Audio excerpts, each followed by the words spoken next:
सोमवार, मंगलवार, बुधवार हफ्ते महीनों में बदल जाते हैं और महीने सालों में। और आप आईने में खुद को देखते हैं और सोचते हैं वो समय कहाँ गया।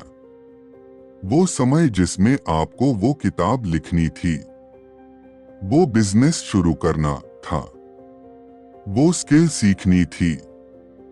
वो समय आपकी मुट्ठी में बंद रेत की तरह बस फिसल गया। यह आज की दुनिया का सबसे बड़ा अपहरण हाईजैकिंग है।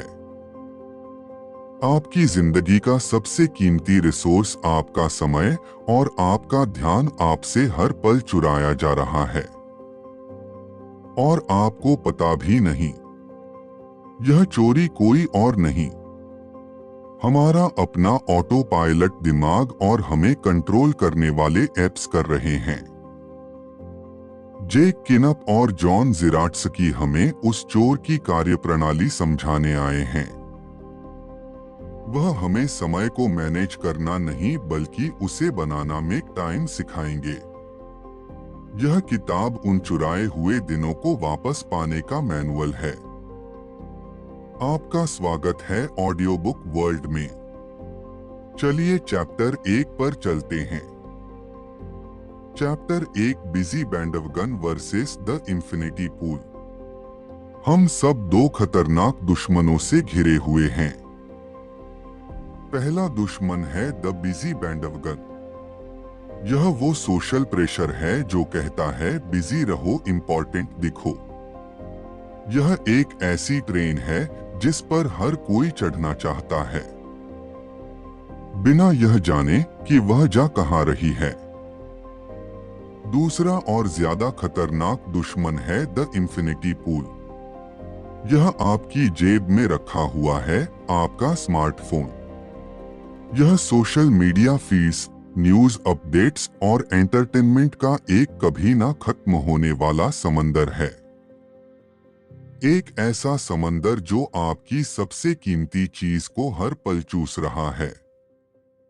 आपका ध्यान, अटेंशन। एग्जाम्पल, आप सिर्फ एक जरूरी मैसेज चेक करने के लिए अपना फोन उठाते हैं और 45 मिनट बाद आप खुद को फनी वीडियोस देखते हुए पाते हैं। क्या हुआ? आप इन्फिनिटी पूल में डूब गए थे। उसका एल्गोरिदम आपको वहीं रखने के लिए डिजाइन किया गया है। मेक टाइम का फ्रेमवर्क इन्हीं दो दुश्मनों से लड़ने का एक डेली बैटल प्लान है। यह आपको बिजी होने के दबाव से बचाता है और आपको डिस्ट्रैक्टेड होने के लालच से बचाता है, ताकि आप अपना समय उन चीजों पर लगा सकें जो सच में मायने रखती हैं। Chapter 2, the 4 step framework. तो यह बैटल प्लान है क्या? यह कोई कॉम्प्लिकेटेड प्रोडक्टिविटी सिस्टम नहीं है। यह सिर्फ 4 कदमों का एक डेली लूप है। Highlight, laser, energy, reflect. पहला कदम हाईलाइट आज का सबसे जरूरी काम। हर सुबह सिर्फ एक सबसे जरूरी काम को चुनिए। आपका हाईलाइट ऑफ द डे। वो एक काम जिसे अगर आपने कर लिया तो दिन के अंत में आपको लगेगा कि हाँ, आज का दिन सफल रहा। दूसरा कदम लेजर, ध्यान केंद्रित करना। अब उस हाईलाइट पर काम करने के लिए लेजर लाइक फोकस पैदा कीजिए, जिसका मतलब है डिस्ट्रैक्शंस को निर्ममता से खत्म करना। एग्जाम्पल, यह फ्रेमवर्क एक गेम की तरह है। हाईलाइट, आज का मेन क्वेस्ट क्या है? लेजर, उस क्वेस्ट को पूरा करने के लिए मुझे किन राक्षसों डिस्ट्रैक्शंस को हराना है। एनर्जी, उस लड़ाई के लिए मुझे अपनी हेल्थ बार को फुल कैसे रखना है। रिफ्लेक्ट, दिन के अंत में मैंने क्या सीखा, कल का गेम प्लान क्या होगा। तीसरा कदम एनर्जी, शरीर को ऊर्जा देना। अपने दिमाग और शरीर को एक बैटरी की तरह देखिए। उसे चार्ज रखने के लिए सही फ्यूल, खाना, एक्सरसाइज, नींद डालिए। चौथा कदम रिफ्लेक्ट, चिंतन करना। दिन के अंत में कुछ मिनट निकालकर सोचिए आज क्या काम किया, क्या नहीं किया और क्यों। यह डाटा आपको अगले दिन एक बेहतर गेम प्लान बनाने में मदद करेगा। यह एक साइकिल है जो हर रोज आपको थोड़ा और स्मार्ट बनाता है। चैप्टर 3 हाइलाइट अपने दिन को एक मकसद दो। आपकी टू डू लिस्ट एक दुश्मन है। उसमें 20 छोटे छोटे काम लिखे होते हैं और वह सब अर्जेंट लगते हैं। नतीजा आप सबसे आसान काम से शुरू करते हैं, जैसे ईमेल चेक करना, और सबसे जरूरी काम हमेशा कल पर टलता रहता है। हाइलाइट का कॉन्सेप्ट इस टेरेनी को तोड़ता है। यह कहता है forget the to do list, just pick one thing. To do list को भूल जाओ, सिर्फ एक चीज चुनो। आपका हाइलाइट 60 से 90 मिनट का होना चाहिए। यह इतना बड़ा हो कि मीनिंगफुल लगे पर इतना छोटा भी हो कि अचीवेबल लगे। तो आप अपना हाइलाइट कैसे चुनेंगे? इसके 3 तरीके हैं। पहला, अर्जेंसी। आज क्या करना सबसे ज्यादा जरूरी है, जैसे एग्जाम की डेडलाइन। दूसरा, सेटिस्फेक्शन। आज कौन सा काम खत्म करके मुझे सबसे ज्यादा खुशी मिलेगी, जैसे किसी पर्सनल प्रोजेक्ट का एक हिस्सा पूरा करना। एग्जाम्पल, एक लड़की जिसके पास बहुत सारे काम थे। क्लाइंट को ईमेल करना अर्जेंट, टीम मीटिंग अर्जेंट, एक नए प्रोजेक्ट पर ब्रेनस्टॉर्म करना इंपॉर्टेंट बट नॉट अर्जेंट, अपने दोस्त के लिए बर्थडे गिफ्ट खरीदना। सेटिस्फाइंग, उसने अपना हाइलाइट चुना। नए प्रोजेक्ट पर 1 घंटा ब्रेनस्टॉर्म करना। क्यों? क्योंकि ईमेल्स और मीटिंग्स तो रिएक्टिव काम थे।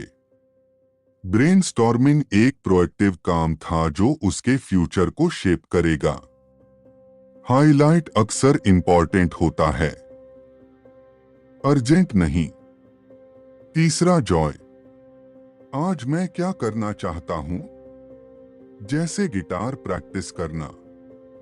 हाँ, आप अपनी खुशी को भी अपना हाइलाइट बना सकते हैं। हर सुबह अपने दिन को इस एक मेन क्वेस्ट के चारों ओर ऑर्गेनाइज कीजिए। बाकी सब कुछ साइड क्वेस्ट्स हैं। अगर आपने सिर्फ अपना हाइलाइट भी पूरा कर लिया तो आपने दिन जीत लिया। चैप्टर 4 लेजर डिस्ट्रैक्शंस का सर्वनाश। अब आपने अपना हाइलाइट चुन लिया है, पर उसे करने के लिए समय कहां से आएगा? जवाब है, आपको समय बनाना होगा। डिस्ट्रैक्शंस को मारकर। डिस्ट्रैक्शंस प्रोडक्टिविटी के साइलेंट किलर्स हैं और आपका स्मार्टफोन उनका सबसे बड़ा अड्डा है। आपको अपने फोन को एक यूजफुल टूल से एक बोरिंग ब्रिक में बदलना होगा। पहला कदम, delete the infinity pools. Social media, news और यूट्यूब जैसी एप्स को अपने फोन से डिलीट कर दीजिए। अगर आपको उन्हें इस्तेमाल करना है तो ब्राउजर से कीजिए। यह छोटा सा फ्रिक्शन माइंडलेस स्क्रीन को बहुत कम कर देता है। दूसरा कदम, नोटिफिकेशंस को ऑफ करो। हर पिंग और बज़ आपके फोकस को तोड़ता है और टूटे हुए फोकस को वापस बनाने में 15 से 20 मिनट लग जाते हैं। सिर्फ फोन कॉल्स और मैसेजेस के अलावा हर नोटिफिकेशन को बंद कर दीजिए। एग्जाम्पल, जॉन जेरात्स की इस किताब के एक लेखक ने अपने आईफोन से ईमेल ऐप को ही डिलीट कर दिया। यह सुनने में रेडिकल लगता है, पर उनका कहना था, मेरे फोन पर ऐसा कोई ईमेल नहीं आ सकता जो 2 से 3 घंटे इंतजार नहीं कर सकता। वो दिन में सिर्फ 2 बार अपने लैपटॉप पर ईमेल चेक करते हैं। इस एक बदलाव ने उनके दिन में घंटों का फोकस टाइम वापस ला दिया। अपने दिमाग को डिस्ट्रैक्शन फ्री जोन्स में काम करने की आदत डालिए। जब आप अपने हाईलाइट पर काम कर रहे हो तो अपना फोन एयरप्लेन मोड पर डाल दीजिए। खुद को बोर होने का मौका दीजिए। बोरियत फोकस की सबसे अच्छी दोस्त है। चैप्टर 5 एनर्जी अपने दिमाग को फ्यूल दो। आपका दिमाग एक हाई परफॉर्मेंस कार की तरह है। अगर आप उसमें खराब क्वालिटी का फ्यूल डालेंगे और उसकी सर्विस नहीं करेंगे तो वह परफॉर्म नहीं कर पाएगा। एनर्जी उसी मेंटेनेंस का नाम है। यह सिर्फ हेल्दी खाने के बारे में नहीं है। यह कब और कैसे खाना है इसके बारे में भी है। हर रोज एक ही समय पर खाना आपके एनर्जी लेवल्स को स्टेबल रखता है। बहुत ज्यादा शुगर और प्रोसेस्ड कार्ब्स आपको टेम्परेरी एनर्जी तो देते हैं, पर उसके बाद क्रैश भी लाते हैं। एक्सरसाइज दिमाग के लिए मिरेकल ग्रो जादुई खाद है। यह सिर्फ आपके शरीर को नहीं, आपके फोकस और क्रिएटिविटी को भी बढ़ाती है। आपको जिम जाने की जरूरत नहीं है। सिर्फ 20 मिनट की डेली वॉक भी चमत्कार कर सकती है। एग्जाम्पल, 2 लोग एक मुश्किल प्रॉब्लम पर काम कर रहे हैं। दोनों फंस गए हैं। एक अपनी डेस्क पर ही बैठकर और ज्यादा मेहनत करता है। दूसरा सब कुछ छोड़कर 15 मिनट के लिए वॉक पर चला जाता है। किसके दिमाग में सॉल्यूशन आने के चांसेस ज्यादा हैं? दूसरे के मूवमेंट आपके दिमाग के स्टक हुए हिस्सों को अनस्टक कर देता है। और आखिर में नींद। नींद कोई लग्जरी नहीं है। यह एक जरूरत है। यह वह समय है जब आपका दिमाग दिन भर की इंफॉर्मेशन को प्रोसेस करता है और खुद को डिटॉक्स करता है। कम नींद आपको मेंटल रूप से शराबी बना देती है। आप गलत फैसले लेते हैं और आपको पता भी नहीं चलता। एक अच्छी रात की नींद अगले दिन की प्रोडक्टिविटी की सबसे बड़ी गारंटी है। Chapter 6 the burner list to do list की टिरनी से बचने का एक और पावरफुल तरीका है द बर्नर लिस्ट। यह एक कुकिंग एनालॉजी का इस्तेमाल करता है। सोचिए कि आपके पास एक स्टोव है जिसमें 2 बर्नर हैं। एक बड़ा फ्रंट बर्नर और एक छोटा बैक बर्नर। आपका फ्रंट बर्नर आपके सबसे जरूरी सबसे बड़े प्रोजेक्ट के लिए है। आपका हाईलाइट अक्सर इसी बर्नर पर पकता है। यह वह काम है जिसे आप एक्टिवली पूरे फोकस के साथ कर रहे हैं। इस बर्नर पर एक समय में सिर्फ एक ही बर्तन होना चाहिए। आपका बैक बर्नर उन छोटे छोटे जरूरी पर अर्जेंट नहीं वाले कामों के लिए है। यह वह काम है जिन्हें आप धीरे धीरे बैकग्राउंड में पकने दे सकते हैं, जैसे किसी वेकेशन की। चैप्टर 7 दिन को डिजाइन करना। सुबह उठकर यह सोचना कि आज क्या करूं, फेलियर का रेसिपी है। एक मेक टाइम प्रैक्टिशन। अपने दिन की शुरुआत करने से पहले ही उसे डिजाइन कर चुका होता है। वह अपनी कैलेंडर का मालिक होता है, गुलाम नहीं। इसका सबसे अच्छा तरीका है टाइम ब्लॉकिंग या कैलेंडर ब्लॉकिंग, यानी अपनी कैलेंडर में सिर्फ मीटिंग्स ही नहीं बल्कि काम करने के लिए भी टाइम स्लॉट्स ब्लॉक करना, खासकर अपने हाईलाइट के लिए। एग्जाम्पल, आप तय करते हैं कि आपका हाईलाइट प्रेजेंटेशन पर काम करना है, तो आप अपनी कैलेंडर में सुबह 10 बजे से 11:30 तक का time do not disturb highlight time के नाम से ब्लॉक कर देंगे। यह सिर्फ आपके लिए एक रिमाइंडर नहीं है, यह आपके कोलिग्स के लिए भी एक सिग्नल है कि इस समय आपको डिस्टर्ब नहीं करना है। यह आपको रिएक्टिव मोड दूसरों के एजेंडा पर काम करना से निकालकर प्रोएक्टिव मोड अपने एजेंडा पर काम करना में लाता है। अब आप दिन को अपने हिसाब से नहीं चला रहे। आप दिन को बता रहे हैं कि उसे कैसे चलना है। आप अपने समय के आर्किटेक्ट बन जाते हैं। Chapter 8 the power of done. हम अक्सर किसी काम को शुरू करने से डरते हैं क्योंकि हमें लगता है कि उसे परफेक्ट तरीके से खत्म करना पड़ेगा। यह परफेक्शनिज्म प्रोक्रेस्टिनेशन का सबसे बड़ा दोस्त है। मेक टाइम का फिलॉसफी है। Don't wait for the perfect moment, just get it done. परफेक्ट पल का इंतजार मत करो, बस उसे खत्म करो। डन परफेक्ट से बेहतर है क्योंकि डन आपको मोमेंटम देता है। डन आपको फीडबैक देता है। परफेक्ट आपको सिर्फ इंतजार कराता है। एग्जाम्पल, एक यूट्यूबर जो एक परफेक्ट वीडियो बनाना चाहता है, वो महीनों तक स्क्रिप्ट लिखता है, रीराइट करता है, वह कभी खुश नहीं होता। एक दूसरा यूट्यूबर गुड इनफ के प्रिंसिपल पर काम करता है। वो एक ठीक ठाक वीडियो बनाता है और उसे अपलोड कर देता है। उसे कमेंट्स में फीडबैक मिलता है, आपकी ऑडियो अच्छी नहीं थी। वो उस फीडबैक का इस्तेमाल करके अपने अगले वीडियो को थोड़ा बेहतर बनाता है। एक साल बाद दूसरा यूट्यूबर 50 इम्परफेक्ट वीडियोस बना चुका है और बहुत कुछ सीख चुका है, जबकि पहला अभी भी अपनी परफेक्ट स्क्रिप्ट ही लिख रहा है। अपने स्टैंडर्ड्स को रीजनेबल रखिए, अपना बेस्ट एफर्ट दीजिए और फिर मूव ऑन। आप हमेशा अगले वर्जन में उसे इम्प्रूव कर सकते हैं।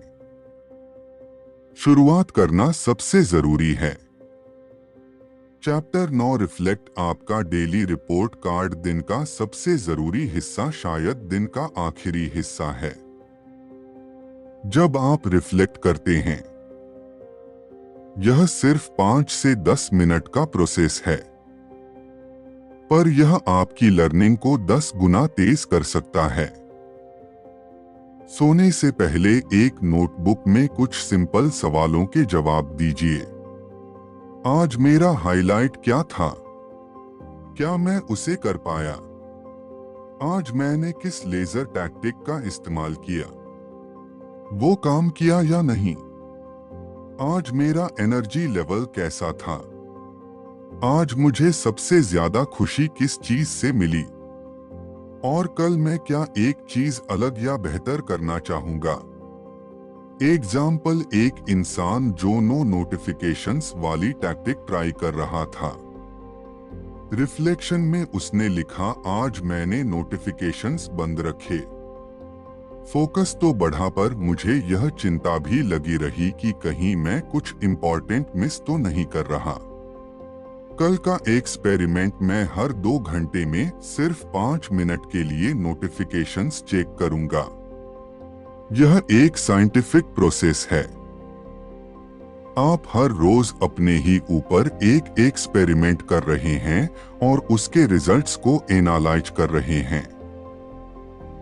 रिफ्लेक्शन आपको एक ही गलती को बार बार दोहराने से बचाता है। यह आपको अवेयरनेस देता है। यह आपके दिन को सिर्फ एक और गुजरे हुए दिन से एक सबक लेसन में बदल देता है। Chapter 10 the unsexy power of infrastructure. हम सब मोटिवेशन और विल पावर की तलाश में रहते हैं, पर जेक और जॉन कहते हैं कि लॉन्ग टर्म सक्सेस का राज इन सेक्सी चीजों में नहीं है। यह एक बहुत ही बोरिंग शब्द में छिपा है। इंफ्रास्ट्रक्चर। इंफ्रास्ट्रक्चर वो सिस्टम और एनवायरनमेंट है जो आप अपने चारों ओर बनाते हैं ताकि सही काम करना आसान हो जाए और गलत काम करना मुश्किल। यह आपकी विल पावर की लड़ाई को शुरू होने से पहले ही खत्म कर देता है। एग्जाम्पल, एक इंसान जो हेल्दी खाना चाहता है। विल पावर अप्रोच, अपने फ्रिज में आइसक्रीम रखना और फिर खुद को उसे खाने से रोकना। यह एक हारी हुई लड़ाई है। इंफ्रास्ट्रक्चर अप्रोच, अपने घर में आइसक्रीम खरीद कर लाना ही बंद कर देना और फ्रिज को हेल्दी स्नैक्स जैसे कटे हुए फल से भर देना। अब जब आपको भूख लगेगी तो आसान चॉइस हेल्दी चॉइस होगी। आपने अपने माहौल को अपने लिए काम करने पर लगा दिया है। अपने गोल्स के बारे में सोचिए और फिर पूछिए, मैं ऐसा क्या इंफ्रास्ट्रक्चर बना सकता हूं जो मेरे लिए इस काम को करना लगभग ऑटोमेटिक बना दे। एक अच्छा सिस्टम हमेशा अच्छी विल पावर से जीतता है। चैप्टर 11, कैफीन दोस्त या दुश्मन कॉफी। प्रोडक्टिविटी की दुनिया का सबसे बड़ा हैक है, पर हम उसका इस्तेमाल अक्सर गलत तरीके से करते हैं। जेक और जॉन हमें कॉफी को एक डेली ड्रग की तरह नहीं, एक स्ट्रेटेजिक टूल की तरह इस्तेमाल करना सिखाते हैं। हम में से ज्यादातर लोग सुबह उठते ही सबसे पहले कॉफी पीते हैं। यह एक गलती है। सुबह उठने पर आपका दिमाग नेचुरली कॉर्टिजोल, जागने का हार्मोन, रिलीज कर रहा होता है। उस समय कैफीन लेने से आप सिर्फ अपनी नेचुरल एनर्जी के ऊपर आर्टिफिशियल एनर्जी डाल रहे हैं। बेहतर स्ट्रेटजी है, wait for your first caffeine hit. अपनी पहली कैफीन हिट के लिए इंतजार करो। सुबह उठने के 90 से 120 मिनट बाद अपनी पहली कॉफी पियो। उस समय आपका नेचुरल कॉर्टिजोल डिप होना शुरू होता है और कैफीन आपको सबसे ज्यादा बूस्ट देगी। एग्जाम्पल, एक लड़की जो सुबह 7 बजे उठती थी और 7:05 पर कॉफी पीती थी, उसे 11 बजे तक फिर से नींद आने लगती थी। उसने एक एक्सपेरिमेंट किया। वो 7 बजे उठती पर अपनी पहली कॉफी 9:30 पीती। उसने पाया कि उसकी एनर्जी पूरे दिन ज्यादा स्टेबल रहती थी और उसे दोपहर के क्रैश का अनुभव नहीं होता था। और कैफीन कर्फ्यू को याद रखिए, दोपहर 2 बजे के बाद कैफीन लेना बंद कर दीजिए। यह आपकी रात की नींद की क्वालिटी को चुपके से बर्बाद कर रहा है, भले ही आपको लगे कि आप सो जाते हैं। कैफीन को अपना सेवक बनाइए, मालिक नहीं।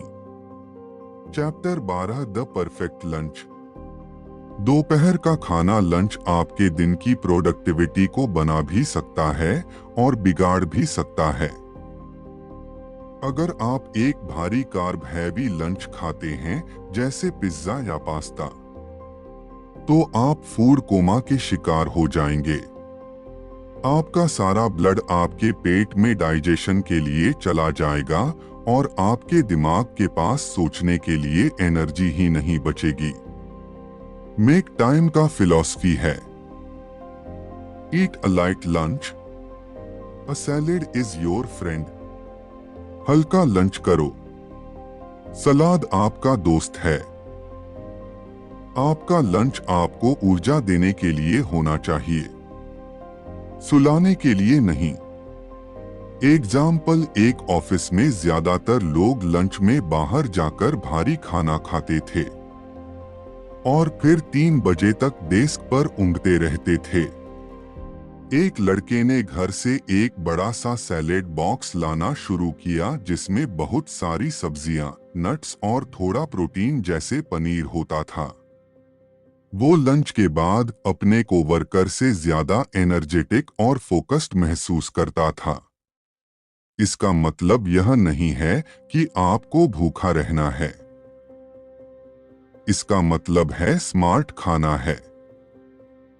बहुत सारी सब्जियां, हेल्थी फैट्स जैसे एवोकाडो, ऑलिव ऑयल और क्लीन प्रोटीन। यह आपको सस्टेन्ड एनर्जी, लगातार मिलने वाली ऊर्जा देते हैं। शुगर क्रैश नहीं।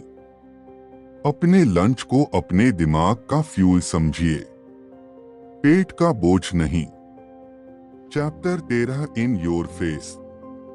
यह लेजर मोड की एक बहुत ही सिंपल पर बहुत ही असरदार टैक्टिक है। Put your highlight in your face. अपने हाईलाइट को अपने चेहरे के सामने रखो, यानी एक विजुअल रिमाइंडर बनाओ जो आपको हर पल आपके मेन क्वेस्ट की याद दिलाता रहे। हमारा दिमाग out of site, out of mind, नजर से दूर, दिमाग से दूर के प्रिंसिपल पर काम करता है। अगर आपका गोल आपकी आंखों के सामने नहीं है तो आप उसे भूल जाएंगे। आपको अपने इंटेंशन को एक फिजिकल रूप देना होगा। एग्जाम्पल, एक राइटर जिसका हाईलाइट था किताब के 500 शब्द लिखना। उसने एक बड़ी सी स्टिकी नोट पर लिखा 500 वर्ड्स और उसे अपने लैपटॉप स्क्रीन के ठीक बीच में चिपका दिया। अब हर बार जब वो अनकॉन्शियसली सोशल मीडिया खोलने की कोशिश करता तो वो स्टिकी नोट उसे उसके असली काम की याद दिला देता था। अगर आपका हाईलाइट है एक्सरसाइज करना, तो अपने रनिंग शूज को दरवाजे के ठीक सामने रख दो। अगर आपका हाईलाइट है पानी पीना, तो पानी की एक बड़ी सी बोतल अपनी डेस्क पर रखो। अपने माहौल को अपना पर्सनल कोच बना लो, उसे आपको बार बार याद दिलाने दो कि क्या जरूरी है। Chapter 14 the myth of the early bird. Early bird gets the worm. जल्दी उठने वाले को ही सफलता मिलती है। यह एक और प्रोडक्टिविटी मिथ है जो हम सब पर थोपा जाता है। हाँ, बहुत से सफल लोग जल्दी उठते हैं, पर बहुत से सफल लोग देर रात तक काम भी करते हैं। नाइट आउल्स मेक टाइम कहता है कि कब उठना है यह जरूरी नहीं है। जरूरी यह है कि आप अपने नेचुरल क्रोनोटाइप, आपकी बॉडी की नेचुरल क्लॉक को समझें और उसका सम्मान करें। कुछ लोग लार्क्स सुबह के पंछी होते हैं और कुछ लोग आउसल्स रात के उल्लू। दोनों में से कोई भी सही या गलत नहीं है। एग्जाम्पल, एक लड़का जो नाइट ऑनवल था, उसका दिमाग रात 10 बजे के बाद सबसे ज्यादा क्रिएटिव होता था, पर वह सोशल प्रेशर में रोज सुबह 5 बजे उठने की कोशिश करता था। नतीजा, वो पूरा दिन थका हुआ और अनप्रोडक्टिव महसूस करता था। फिर उसने एक्सपेरिमेंट किया। वो देर से सोने लगा और सुबह 8 से 9 बजे उठने लगा। उसने पाया कि उसकी ओवरऑल प्रोडक्टिविटी बहुत ज्यादा बढ़ गई थी। वो समाज की घड़ी पर नहीं, अपनी बॉडी की घड़ी पर जी रहा था। यह जानने की कोशिश करो कि आपकी पीक एनर्जी टाइम क्या है और अपने हाईलाइट को उसी समय के लिए शेड्यूल करो। सफलता का कोई एक टाइम टेबल नहीं है। आपको वह टाइम टेबल खोजना है जो आपके लिए काम करता है। Chapter 15 the power of doing nothing. यह chapter the brain at rest की याद दिला सकता है, पर इसका एंगल प्रैक्टिकल है। आराम करना सिर्फ सोना नहीं है। वेकिंग रेस्ट, जागते हुए आराम करना उतना ही जरूरी है। यह वो पल है जब आप कुछ नहीं कर रहे होते और आपका दिमाग सब कुछ कर रहा होता है। यह दिमाग का डिफॉल्ट मोड नेटवर्क को एक्टिवेट करने का समय है। यह दिमाग की सफाई का, आइडियाज को जोड़ने का और रिचार्ज होने का समय है। पर हम इन खाली पलों को तुरंत फोन से भर देते हैं। हम अपने दिमाग को कभी ब्रीथ करने का मौका ही नहीं देते। अपने दिन में डू नथिंग टाइम को स्केड्यूल कीजिए। बिना फोन के वॉक पर जाइए। शावर में थोड़ा ज्यादा देर रुकिए या सिर्फ खिड़की के बाहर देखिए। यह वेस्टेड टाइम नहीं है, यह इन्वेस्टमेंट है आपकी क्रिएटिविटी और मेंटल क्लैरिटी में।